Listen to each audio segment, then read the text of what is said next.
ئێمە پارەی ئەم ساڵ وەرگین لەم ساڵ 25% ئێمە لە ینی ئەهێنە خوارەوە زۆر لە قوتابی خۆشەویستەکانمان ئەوانەی کە لە دەرەوە دیراساتی عولیا ئەخوێنن وەکو ماجستێر و دکتۆرا کاغەزی زۆران بۆ ناردن لە برایان لە بەریتانیا لە ئەمریکا لە شوێنەکانی تر کە داوامان وایە لە تۆ پرۆفیسۆر قەرەداخی کە یارمەتێکمان بی بۆ ئەوەی کەەوە نەگەڕێنەوە بۆ کوردستان بەبێ شەهادە قەرارماندا کە ئینشاءالله سندوقێکی گەورە دروستکەین و ئەم سندوقەیە بە یارمەتیدانی دەوڵەمەندەکانی کوردستان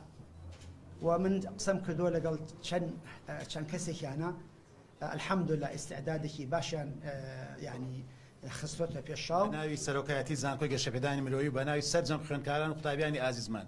سواسی خاوەنی زانکۆ جەنابی پرۆفسەر دکتۆر عەلی قەرەداخی دەکەین 180 خوێندکار لە سووریا لە ئاوارەکانی سووریا بەبێ بەرامبەر ئەخوێنن بۆ ماوەی 4 ساڵی خوێندن شەهیدان 100 خوێندکارمان هەیە کە مناڵی شەهیدانن بەبێ بەرامبەر کاکتۆر